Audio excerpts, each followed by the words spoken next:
அன்புள்ள கும்பராசி அன்பர்களே வணக்கம். சனி பெயர்ச்சி பலன்களை நாம் பார்க்க போகிறோம். ஏழரை சனியில் தங்களுக்கு இதுவரை ஜென்ம சனியாக இருந்தவர் பாத சனியாக போகிறார். ஜென்ம சனி விலகினாலே 90% கஷ்டங்கள் குறைந்துவிடும். 10% தான் கஷ்டம் உள்ளது. அடுத்து மே 15ஆம் தேதி குரு பெயர்ச்சியில் குரு சாதகமாக வருகிறார். உடல் ஆரோக்கியத்தை பொறுத்தவரை முன்புறுந்த அளவுக்கு கஷ்டங்கள் இருக்காது. சிலருக்கு ஆபரேஷன், அறுவை சிகிச்சை போன்றவை செய்ய நேரிடலாம். உடல் நிலையில் சோர்வு, ஞாபக மறதி ஏற்படும். தேவையில்லாத பயணங்களை தவிர்த்தால் அலைச்சல்கள் குறையும். குடும்பத்தில் உள்ளவர்களால் வீண் மருத்துவ செலவுகள், மன நிம்மதி குறைவு ஏற்படும். பிள்ளைகள் வழியில் சிறிது சுப செலவுகள் ஏற்படும்.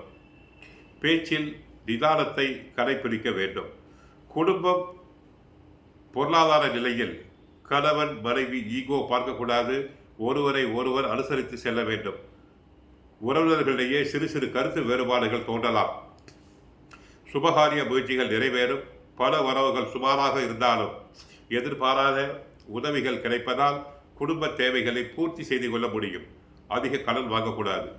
கொடுக்கல் வாங்கல், கமிஷன், ஏஜென்சி, கான்ட்ராக்ட் போன்றவற்றில் ஓரளவுக்கு லாபங்கள் கிடைக்கும்.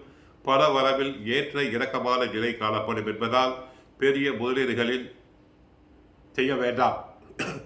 இன்னும் சற்று காலத்துக்கு பொறுமையாக இருங்கள். கொடுத்த வாக்குறுதிகளை காப்பாற்ற முடியும். உங்களுக்குள்ள வம்பு வழக்குகளில் ஓரளவு சாதகமான நிலை காணப்படும். தொழில் வியாபாரத்தில் சிறு சிறு சங்கடங்களை சந்திக்க வேண்டியிருக்கும். எதிர்பார்த்த கடன் உதவிகள் தாமதப்பட்டாலும் தக்க சமயத்தில் கிடைக்கும். உத்தியோகத்தில் கடந்த கால பிரச்சனைகள் ஓரளவுக்கு குறையும். எதிர்பார்க்கும் உயர்வுகள் கிடைக்க பெற்றாலும் பதவி உயர்வுக்காக அதிக நேரம் உழைக்க நேரிடும். சிலருக்கு இடமாற்றம் உண்டாகி குடும்பத்தை விட்டு பிரிய நேரிடும். அரசியல்வாதிகளுக்கு பெயரும் புகழும் உயரும். இந்த நேரத்தில் தேர்தலில் நின்றால் எளிதாக வெற்றி பெறலாம். பெரிய மனிதர்களின் ஆதரவு கிடைக்கும். தொண்டர்களின் ஆதரவு கிடைக்கும். விவசாயத்தை பொறுத்தவரை பயிர் விளைச்சல் சுமாராகத்தான் இருக்கும். கலைஞர்களுக்கு வாய்ப்புகள் சுமாராகத்தான் இருக்கும். பெண்களுக்கு தடைப்பட்ட சுபகாரியங்கள் கைகூடி வரும். பொருளாதார நிலை ஓரளவுக்கு திருப்தி அளிக்கும். குடும்பத்தில் உள்ளவர்களை அனுசரித்து நடப்பது உத்தமம். வீடு மனை வாங்கும் முயற்சிகள் சில தடைகளுக்கு பின்புதான் நிறைவேறும். மாணவர்களுக்கு கல்வியில் சற்று மந்த நிலை உண்டாகும். கெட்ட சகவாசம் கூடாது. பெண்களுக்கு நிதானம், பொறுமை அவசியம். யாரையும் எடுத்திருந்து பேசக்கூடாது. கணவன் மனைவிக்குள் ஈகோ பார்க்கக்கூடாது. யாரையும் முழுமையாக நம்ப வேண்டாம். குடும்ப உறவுகளிடம் பகையை வளர்க்க வேண்டாம். விட்டு கொடுத்து போவதால் நன்மைகள் உண்டாகும். உத்தியோகஸ்தர்களுக்கு வெளியூர் பயணங்களால் உடல் நல பிரச்சனைகள் வரக்கூடும். பணியிடை மாற்றங்கள், வெளியூர்களில் தங்குவது, முறையற்ற உணவு இவைகளால் மன உளைச்சல், உடல்நல பிரச்சனைகள் உண்டாகலாம். மேல் அதிகாரியை பகைத்து கொள்ளக்கூடாது. மாணவர்களுக்கு சோம்பல் அதிகரிக்கும். கவனம் தேவை. கும்பராசியினர் இதுவரை விற்க முடியாமல் இருந்த சொத்துக்களை நல்ல விலைக்கு விற்கலாம்.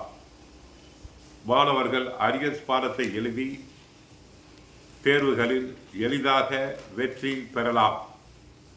தொழில் சார்ந்த அரசின் சட்ட திட்டங்களை, விதிகளை கடைபிடிப்பது நல்லது. அமைதியாக இருப்பது நல்லது. குடும்பத்தில் நிலவிய சிறு சிறு குழப்பங்கள் மறையும். உற்றார் உறவினர்களுடைய ஆதரவு தங்களுக்கு கிடைக்கும். மற்றபடி தங்களுக்கு ஜென்ம சனி விலகியது மிகப்பெரிய நன்மை அளிக்கும். கோவிலுக்கு சென்றால் ஆஞ்சநேயர் வழிபாடு, விநாயகர் வழிபாடு, கால பைரவர் வழிபாடு செய்யுங்கள். அன்னதானம் செய்யுங்கள். சனிக்கிழமைகளில் கருப்பு நிற ஆடைகளை அணிய வேண்டும். நன்மைகள் பெருகும். வாழ்க வளமுடன்.